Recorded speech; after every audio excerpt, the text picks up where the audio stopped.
नमस्कार। आकाशवाणी से समाचार प्रभात के साथ मैं मुकेश कुमार।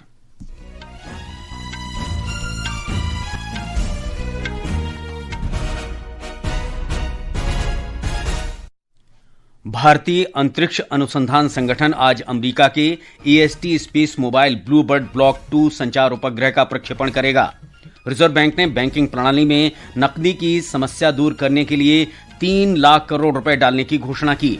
वायु गुणवत्ता प्रबंधन आयोग ने राष्ट्रीय राजधानी क्षेत्र में प्रदूषण नियंत्रण के लिए 6 ताप विद्युत संयंत्रों को कारण बताओ नोटिस जारी किया। ट्रंप प्रशासन ने H-1B वर्क वीजा प्रक्रिया में बदलाव किया। लॉटरी प्रणाली की जगह अब वेतन और कौशल पर जोर। सरकार ने खिलाड़ियों को आकर्षित करने के लिए व्यापक इंटर्नशिप नीति शुरू की। और भारत ने दूसरे महिला T20 क्रिकेट मैच में श्रीलंका को 7 विकेट से हराकर 5 मैचों की श्रृंखला में 2-0 की बढ़त बनाई।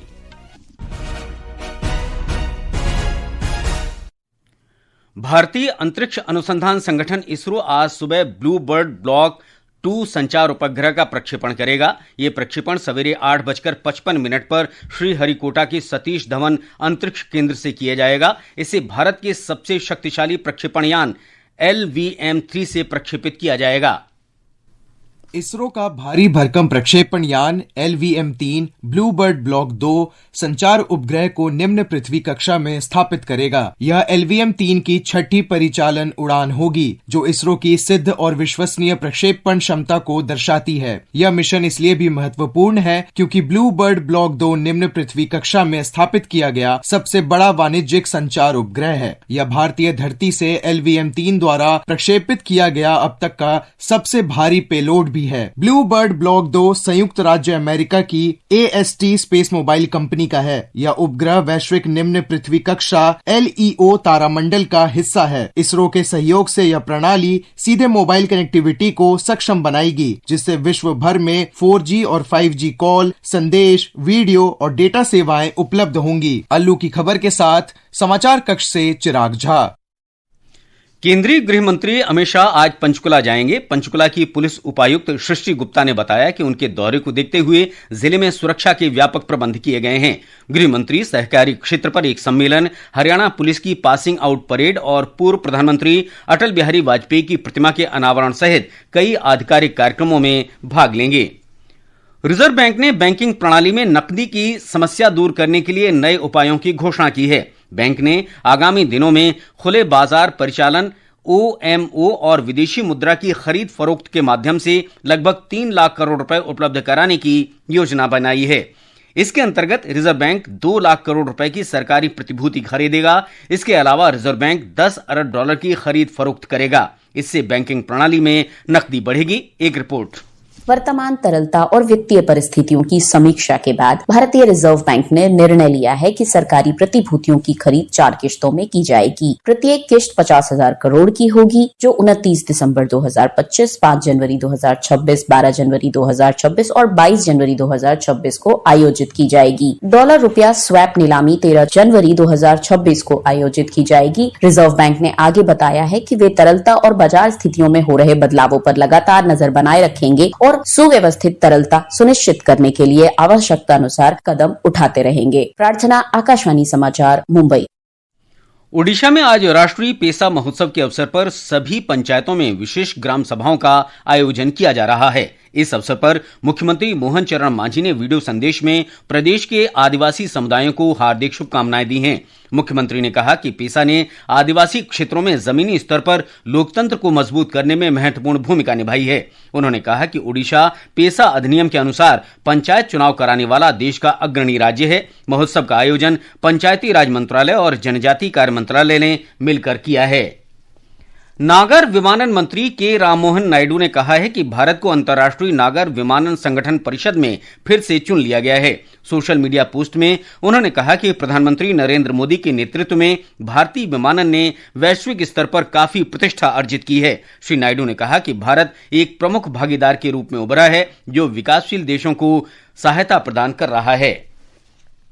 रक्षा अनुसंधान और विकास संगठन DRDO ने अगली पीढ़ी की आकाश मिसाइल आकाश NG प्रणाली का परीक्षण पूरा कर लिया है। रक्षा मंत्रालय ने कहा है कि परीक्षण के दौरान मिसाइल ने सीमा के पास अलग अलग ऊंचाई और दूरी वाली हवाई लक्ष्यों पर सफलतापूर्वक निशाना साधा। रक्षा मंत्री राजनाथ सिंह ने आकाश एनजी के सफल परीक्षण पर डीआरडीओ, वायुसेना और रक्षा उद्योग को बधाई दी है। उन्होंने कहा कि इस अत्याधुनिक मिसाइल प्रणाली से देश की हवाई रक्षा क्षमता मजबूत होगी। निर्वाचन आयोग ने विशेष गहन पुनरीक्षण SIR के अंतर्गत कल छत्तीसगढ़, मध्य प्रदेश, केरल और अंडमान निकोबार द्वीप समूह की मतदाता सूची का मसौदा जारी किया। SIR के दूसरा चरण 4 नवंबर को 9 राज्यों और 3 केंद्र शासित प्रदेशों में शुरू हुआ था। यह कार्य अगले वर्ष 14 फरवरी को अंतिम मतदाता सूची के प्रकाशन के साथ संपन्न हो जाएगा। ये समाचार आकाशवाणी से प्रसारित किए जा रहे हैं। ताजा समाचार जानने के लिए आप हमारे social media handle X @AIR News Hindi को फॉलो कर सकते हैं। समाचार प्रभात में आपका फिर स्वागत है। राष्ट्रीय राजधानी क्षेत्र में प्रदूषण पर नियंत्रण के लिए वायु गुणवत्ता प्रबंधन आयोग ने दिल्ली से 300 किलोमीटर के दायरे में स्थित 6 ताप विद्युत संयंत्रों को कारण बताओ नोटिस जारी किए हैं। ये नोटिस बायोमास को फायरिंग मानदंडों का अनुपालन न करने के कारण जारी किए गए हैं। एक रिपोर्ट। धान की पराली के बाहरी प्रबंधन को बढ़ावा देने, पराली जलाने की घटनाओं को कम करने और NCR तथा आसपास के क्षेत्रों में वायु प्रदूषण में कमी लाने के लिए नियम बनाए गए थे। पिछले वित्त वर्ष में इन विद्युत संयंत्रों की अनुपालन स्थिति संतोषजनक नहीं थी, क्योंकि बायोमास दहन 3 से 5% से अधिक के मानदंड से काफी कम रहा। सभी 6 ताप विद्युत संयंत्रों के लिए प्रस्तावित कुल पर्यावरणीय क्षतिपूर्ति 61 करोड़ रुपए से अधिक है। आयोग ने इन संयंत्रों को 15 दिनों के भीतर स्पष्टीकरण प्रस्तुत करने का निर्देश दिया है। आयोग ने स्पष्ट किया कि विद्युत संयंत्रों में बायोमास दहन और फसल अवशेषों का प्रभावी प्रबंधन NCR तथा आसपास के क्षेत्रों में वायु प्रदूषण को कम करने का एक महत्वपूर्ण उपाय है। आकाशवाणी समाचार के लिए आदर्श और भानु प्रताप सिंह की रिपोर्ट के साथ मैं कुमार राधारमण। अमेरिका ने H-1B वर्क वीजा चयन प्रक्रिया में बड़े बदलावों की घोषणा की है। इसके अंतर्गत अब लॉटरी प्रणाली के स्थान पर उच्च कौशल और उच्च वेतन वाले विदेशी श्रमिकों को प्राथमिकता दी जाएगी। अमेरिका के गृह विभाग के अनुसार इस कदम का उद्देश्य अमेरिकी श्रमिकों की वेतन, कामकाजी परिस्थितियों और रोजगार के अवसरों की सुरक्षा करना है। अमेरिकी नागरिकता और आव्रजन सेवा के प्रवक्ता मैथ्यू ट्रिगेसर ने बताया कि अमेरिकी नियोक्ता कम वेतन पर विदेशी श्रमिकों को रखकर H-1B पंजीकरण की मौजूदा चयन प्रक्रिया का दुरुपयोग कर रहे थे। अमेरिका की सर्वोच्च न्यायालय ने शिकागो में नेशनल गार्ड की तैनाती से इनकार किया है। अन्य शहरों में भी नेशनल गार्ड की तैनाती की व्यवहार्यता पर संदेह है। न्यायालय ने अपने प्रारंभिक आदेश में ट्रंप प्रशासन को शिकागो में सैन्य बल भेजने से रोक दिया है। शिकागो में प्रवासियों से जुड़े अभियान के कारण गिरफ्तारियां हुई हैं और स्थानीय लोगों तथा पुलिस के बीच झड़पें हुई हैं। न्यायालय ने अमेरिकी शहरों में सेना तैनात करने के लिए राष्ट्रपति को व्यापक विवेकाधिकार देने से भी इनकार कर दिया है। विकसित भारत रोजगार और आजीविका गारंटी मिशन ग्रामीण जी रामजी अधिनियम के बारे में जागरूकता के लिए छत्तीसगढ़ में आज राष्ट्रीय पेसा दिवस पर विशेष ग्राम सभाएं आयोजित की जा रही हैं। शेष ग्राम पंचायतों में ये विशेष ग्राम सभाएं 26 दिसंबर को आयोजित होंगी। इन ग्राम सभाओं में जी रामजी अधिनियम के प्रावधानों, बढ़ी हुई रोजगार गारंटी और वर्ष 2047 तक विकसित भारत के बारे में चर्चा की जाएगी।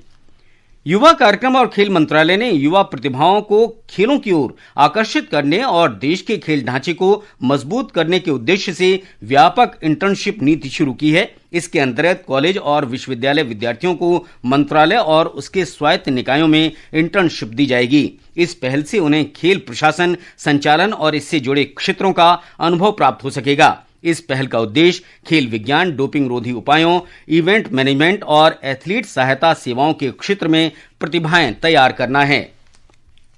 और अब खेल जगत की खबरों के साथ हैं शक्ति प्रताप सिंह। महिला क्रिकेट में भारत ने कल रात विशाखापत्तनम में T20 श्रृंखला के दूसरे मैच में श्रीलंका को 7 विकेट से हरा दिया। श्रीलंका के 129 रन के लक्ष्य के जवाब में भारत ने 12वें ओवर में ही ये लक्ष्य हासिल कर लिया। इस जीत के साथ ही भारत ने 5 मैचों की श्रृंखला में 2-0 की बढ़त हासिल कर ली है। उधर पुरुष क्रिकेट में न्यूजीलैंड ने भारत दौरे के लिए अपनी 1 दिवसीय और T20 टीम का ऐलान कर दिया है। T20 टीम की कप्तानी मिचेल सेंटनर करेंगे, जबकि 1 दिवसीय श्रृंखला के लिए माइकल ब्रेसवेल को कप्तान नियुक्त किया गया है। है। न्यूजीलैंड अगले महीने भारत में 3 एक दिवसीय और 5 T20 मैच खेलेगा। दौरे की शुरुआत 11 जनवरी को वडोदरा में एक दिवसीय श्रृंखला के साथ होगी। वहीं शतरंज में भारतीय ग्रैंड मास्टर आर प्रज्ञानानंदा और अनीश गिरी की टीम एल्पाइन SG पाइपर्स ने ग्लोबल चेस लीग सीजन 3 का खिताब जीत लिया है। कल मुंबई में फाइनल में SG पाइपर्स ने मौजूदा चैंपियन त्रिवेणी कॉन्टिनेंटल किंग्स को हराया और फुटबॉल में 2 भारतीय महिला फुटबॉल कोच ऋतुजा गुणवंत और सुधा रानी ने कोचिंग में AFC A डिप्लोमा कोर्स सफलता पूर्वक पूरा कर लिया है। इन दोनों को अखिल भारतीय फुटबॉल महासंघ ने फीफा कोच छात्रवृत्ति के लिए अनुशंसित किया था। मौसम विभाग ने आज दिल्ली, हरियाणा, चंडीगढ़, पंजाब और उत्तर प्रदेश में कुछ स्थानों पर घना कोहरा छाए रहने का अनुमान व्यक्त किया है। मध्य प्रदेश में भी घने कोहरे के कारण शीतलहर की स्थिति जारी रहेगी। एक रिपोर्ट। मौसम विज्ञान विभाग के भोपाल केंद्र के अनुसार पिछले 24 घंटों के दौरान रीवा, नौगांव और दमोह जिलों में कोल्ड डे की स्थिति दर्ज की गई है। प्रदेश का सबसे ठंडा स्थान पचमढ़ी रहा, जहां न्यूनतम तापमान 4.2 डिग्री सेल्सियस दर्ज किया गया, जबकि शहडोल जिले के कल्याणपुर में न्यूनतम तापमान 4.6 डिग्री सेल्सियस रिकॉर्ड किया गया। वहीं दतिया, रीवा और सतना जिलों में अति घना कोहरा देखने को मिला, जिससे दृश्यता काफी कम हो गई। मौसम विभाग के अनुसार आने वाले दिनों में न्यूनतम तापमान में 1 से 2 डिग्री सेल्सियस तक की और गिरावट की संभावना है। आकाशवाणी भोपाल से विपिन मिश्रा के साथ मैं अभिषेक कटियार।